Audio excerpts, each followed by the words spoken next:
You know the feeling. We've all been there, right? You're staring at this cryptic diagram, you've got a handful of screws left over, and there's that half-assembled piece of furniture that was supposed to take you just 30 minutes. Bad instructions are, well, they're a universal frustration. But what if the stakes were a whole lot higher than just a wobbly bookcase? Just think about it for a second. What was it? Was it the bizarre, totally wordless illustrations? Maybe some really poorly translated text? It's that feeling of being completely left in the dark by the very people who designed the thing you're trying to build. It's an experience we all share. Okay, but now, what if the manual you were handed looked like this? This is definitely not your average user guide. This document, this is what governs how to operate a really complex, centralized software system. For the person at the controls, this manual isn't just helpful, it's their lifeline. But here's where it gets interesting. This document, it isn't actually the manual itself. It's something else entirely. All right, so let's get into this. What we're actually looking at here is the master set of rules, the official blueprint for creating the operator's manual. Yeah, you heard that right. It's an instruction manual for how to write an instruction manual. And the level of detail is just mind-blowing. So what do they call this thing? Well, the official term is a data item description, or a DID for short. What that really means is it tells the developers exactly what information has to be in the final manual and precisely how it has to be formatted. There's absolutely zero room for interpretation.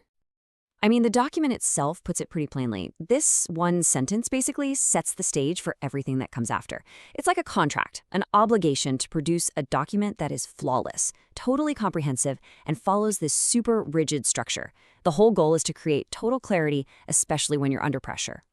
So here's the bottom line. When your job is to manage a critical software system, your manual has to be perfect. It just has to. This document is the tool that makes sure that perfection happens.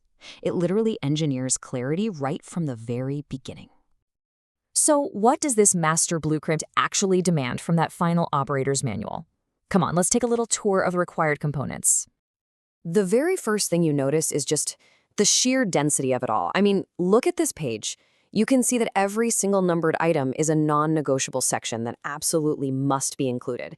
And it starts from the absolute basics, assuming the operator knows nothing at all. And you can see how it builds, right? The logic is crystal clear. First, you identify the system, what version it is. Then you explain its whole purpose, who's involved. Next, you give a roadmap to the manual itself. And only then do you dive into the nitty-gritty of the software. It's like a funnel of information, going from super broad to super specific. And the detail just keeps getting more and more granular. The blueprint demands a complete inventory of the software environment. And this isn't a suggestion, it's a mandate. The manual has to list every single piece of hardware, every software dependency, every other document, basically everything you need to run the system, and, crucially, everything you need to get it back up and running in an emergency. You know, this all boils down to one really powerful guiding principle. The operator, sitting there at their terminal, must have zero unanswered questions about the system or how it works. The manual has to be a complete, self-contained universe of knowledge. Period. Now, all of this is great for day-to-day operations, but the true test of any critical system and its manual is what happens when things break. And this is where that blueprint becomes a real lifeline. Imagine it. An error message flashes on the screen. An alarm goes off. The system is down. In that moment, panic is your worst enemy, and a vague manual is worse than useless. So how does this DID prepare an operator for that exact scenario? Well, it prepares them with some serious foresight. This page right here from the document outlines the requirements for diagnostic procedures and error messages. See, the manual can't just be a guide for success, it has to be an exhaustive encyclopedia of failure. This gets to the absolute core of crisis management. The operator needs immediate access to contingency plans, step-by-step diagnostic procedures to figure out what's wrong, a comprehensive list of every possible error message and what it means, and most importantly, a clear, tested plan for restart and recovery. This line right here is the heart of the whole thing. The manual must provide procedures for recovery and continuity of operations. The goal isn't just to fix the immediate problem, it's to get the entire operation back online safely and efficiently. So, after seeing all of this, it's pretty clear we're not just looking at some bureaucratic document. We're looking at a philosophy of system design. Let's talk for a second about why this kind of extreme precision is so valuable. Think about it this way.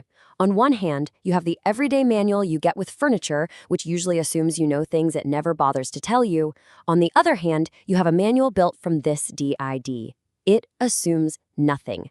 Every single variable is controlled, every procedure is explicit, every possibility is accounted for. And that's the ultimate takeaway here. This document isn't just about writing things down clearly. It's actually an act of engineering. It's about building reliability, safety, and predictability directly into the human part of a complex system. It ensures that when things go wrong, the human response is just as planned and reliable as the software itself. And that kind of leaves us with a final thought to chew on. Think about it. From power grids to air traffic control to the banking systems that handle all our money. How many of these invisible pillars of our modern world are held up not just by code, but by the quiet, meticulous rigor of a document just like this one?